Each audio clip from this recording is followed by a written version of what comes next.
everyone, and welcome to CRAMsurg, Clinical Research Appraisal and Methodology for Surgical Trainees, where we pick a paper fresh from the press on a hot general surgical topic.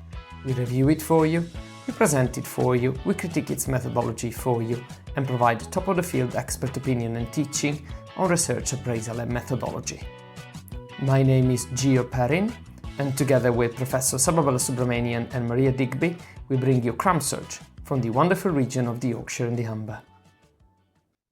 So tonight we will carry on talking about statistical tests, and we are going to take a little step back because I felt perhaps tonight we will have a few new people joining that might have not seen the previous episodes, and I didn't want to kind of jump into something very complicated today. So we're going to have a quick look at some assumptions, particularly about the normal distribution, and we're going to dig a bit deeper into that, talking about skewness and kurtosis, two arcane terms that we will aim to explain tonight. Obviously, the date is wrong, ignore it. Two disclaimers as usual. I'm not a statistician or an expert in statistical software, but I practice it a lot, and I like to share my limited expertise with you guys. We talked about assumptions in the past 12 lectures. Particularly, we focused on normality and skelasticity, and I prompt you to go back to the videos that we got published on our website to look at that into more details. But tonight, we are going to look at normality in a bit more details. And as you can see here, we've already covered quite a lot of statistical tests, including some history notes about them, from students T all the way to non-parametric ANOVA, a Kruskaldt-Wallis test. The plan for today is to take a step back, as I said, and move back on to normally distributed versus skewed data, and dig a bit deeper about the differences between the two. We're going to use Jamovi. If you scan the QR code, you'll go straight to the Jamovi website. It is a fantastic piece of statistical software. It's completely open and free for you to use. So, the normal distribution. This is what we're going to focus on today. You will most certainly have seen this wonderful bell curve shape, and what all this number means in the past. We'll go back to this later. We'll start by asking Maddie a very important question. What is an assumption? So an assumption is a property of the data that you're looking at or handling that's taken as true. Fabulous. Yes. Do you want to give me an example? Yeah, so an example could be randomness. So assuming that the sample of the population that you're analysing is taken randomly from the whole. Absolutely. That's a very common assumption that is often overlooked. Whenever you are looking at a sample of anything really that you include in a randomized controlled trial, for example, you assume that the patients you're including in that randomized controlled trial are a random selection of patients that have that particular disease. It is an assumption. It might not be a random selection. And often that is criticism that is moved towards a randomized controlled trial, because patients that are more interested in their healthcare, patients that are more tuned into their diseases, they will tend to seek participation in a randomized controlled trial, which to an extent is a form of selection bias. Anyway, most RCTs will have, and the calculations behind RCTs will use randomness as one of their assumptions. We talked about a few assumptions in the past, including randomness, but what is the assumption that we most commonly talk about? Well, the one I've heard the most is normality. Yeah, I think by now it must be imprinted in your brain, Maddie.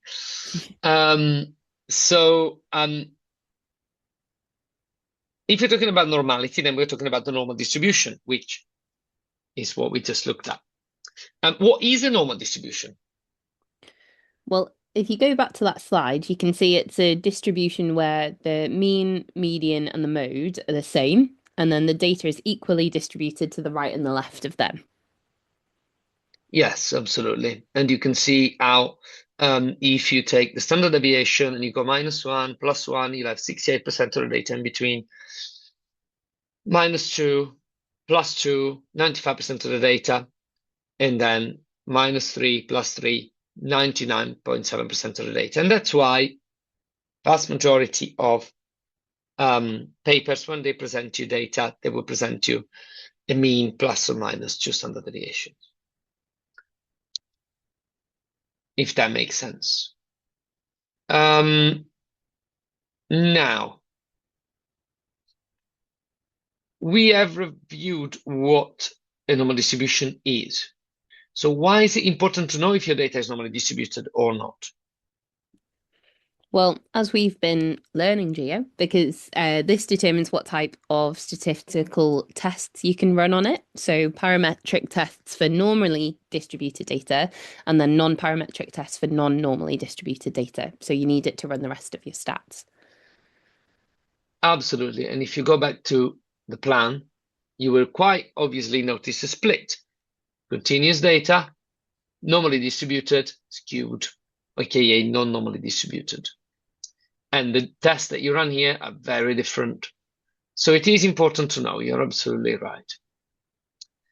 So then, difficult question. How do we check for normality? Well, as we've said previously, you can do it in two ways. You can either do it visually by plotting your data frequency on a histogram, as you have shown here, or you can use the Shapiro-Wilks test, which tests the null hypothesis that a sample belongs to a normally distributed population. That's to say that if the result is has a p-value of less than 0.05, it means the data is not normally distributed. And you can do that on Jamovi. Yes, you can, and we'll do it again probably later. Now, is there another way to say what you just said? Can you just rephrase that p less than 0.05? Yeah, so that's the chance of the data being normally, put my teeth in. That's the chance of the data being normally distributed, less than 5%, as that's what a p-value of less than 0.05 means. Yeah, so that's very important, generally speaking, to remember. You might get asked at an exam or an academic interview, what does p-value mean? P-value is simply a numerical representation of the chance of the results being random and not being due to a true difference. And it is set as 0.05 or 5%. So 5% chance of the data looking like this by chance and not because it is not normally distributed, if that makes sense. Mm-hmm. Any questions so far about that? Probably not. Right. So when we talk about the normal distribution, like we've done before, we normally mention sort of normality, mean, mode, median, and things like that. Now, there are a couple of characteristics of distributions that are important to remember, and you can see a couple of examples here. The one at the top is called skewness. That is to say how deformed the distribution is to the left or to the right in comparison to the normal distribution that you can see sort of in the middle. The one at the bottom is called kurtosis. And kurtosis is a measure of thickness of the distribution. And we'll go into some more details about skewness first. Now, skewness can be measured. And there's a number of ways to measure this. The simplest, sort of oldest published measure of skewness is Pearson's index, which is reported there. We use, and most statistical software use, a slightly more complex and advanced measure of skewness.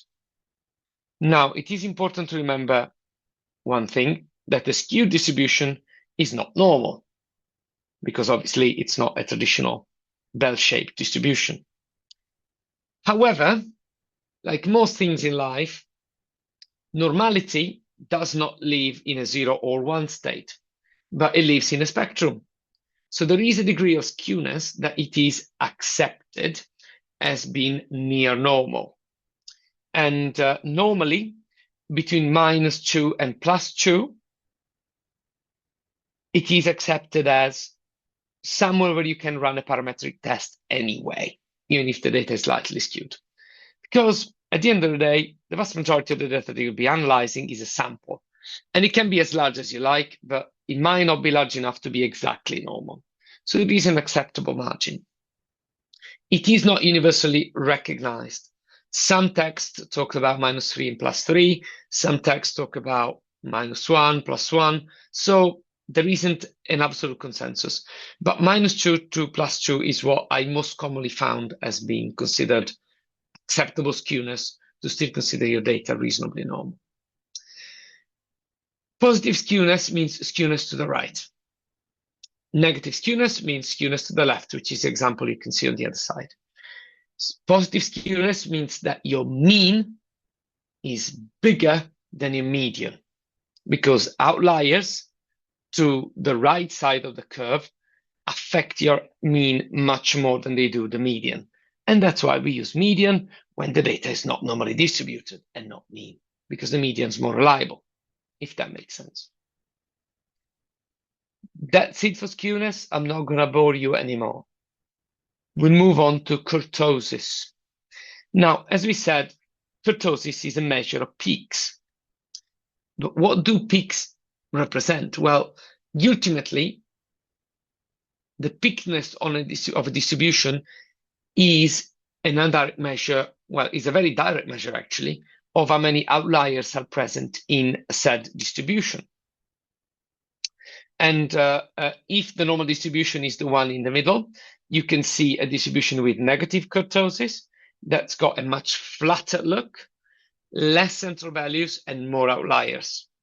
And the positive kurtosis, where the distribution is much more narrow, it's got many more centered values and less spread out outliers. If you want to be technical, a positive kurtosis distribution is called leptokurtic, and the negative kurtosis one is called platykurtic, like a plateau, because it's flat. A normal distribution has got a kurtosis of its own, which is 3. So anything above 3 is called leptokurtic, anything below 3 is called platykurtic. Most commonly, statistical softwares will report one of the two, either actual kurtosis or excess kurtosis. Excess kurtosis is measured -3. That is to say, like if the normal distribution kurtosis was 0, if that makes sense. At the end of the day, it makes relatively little difference. Holisticity is important to look at kurtosis, and extreme values of kurtosis will prompt you to think, oh, actually, I shouldn't use a parametric test. I could not find an absolute cutoff where actually you shouldn't use a parametric test in this situation. So it is important to look at it, but I couldn't find a number to tell you, actually, this is the value where you stop using a parametric test. Right. I'm not going to give you any more information tonight. I think I have probably tired you enough given this time of the day. But I am going to show you how to have a look at all this in Jamovi. I don't know how many of you have been on the previous sessions, so I apologize if some of you have been seeing this before. And please ask me any questions if you like. So we open our Jamovi. This is a data set of papers that have been published on various journals as well as tweeted. And I've got some data about how popular they've been on the Twitter network when it was called Twitter. We go on this exploration and descriptives here. Let's say that we want to check, for example, time cited. So how many times a paper has been cited across all platforms. We'll tick that there as a variable, and we can see that Jamovi immediately gives you a little bit of information. So this is telling us that the mean is much higher than the median. It already suggests that the distribution is skewed. Now, Maddie, can I ask you an additional question? You can try. Perfect. The mean is much higher than the median. So the distribution, where do you think is skewed? To the right or to the left? Would it be to the right? Yes, correct. Absolutely, to the right. And if we go on plots and ask for a histogram, you see that it's very skewed to the right. See how many outliers are over there? Mm. It's a massive amount. And you can guess that just by looking at mean and median, that this data is not normally distributed. But we can do better than that. We can ask Jamovi to calculate skewness and calculate kurtosis. And the numbers will relatively impress you. Kurtosis is 41, skewness is only 5.52. So this would suggest again that the data is not normally distributed. If you then want to run the now famous Shapiro-Wilk test, you can do that here, which will again suggest that the data is not normally distributed because our p-value is less than 0.001, which means a less than 1% chance of these data being looking like this by chance and not because it's not normally distributed, if that makes sense.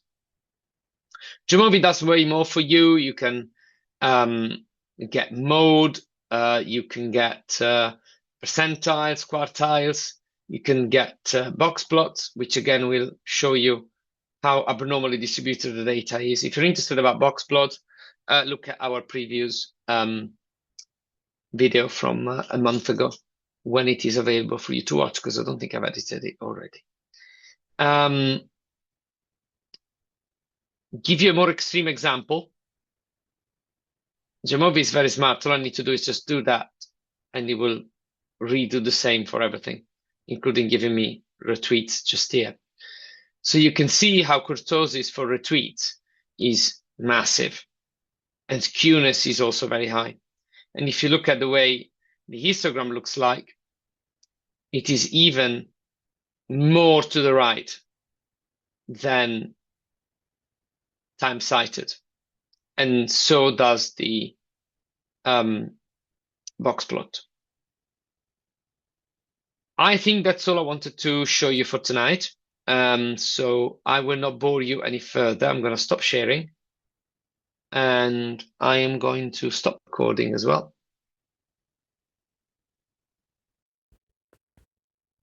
Thank you everyone for tuning in and listening. Until next time, keep running your life with our surgical podcast.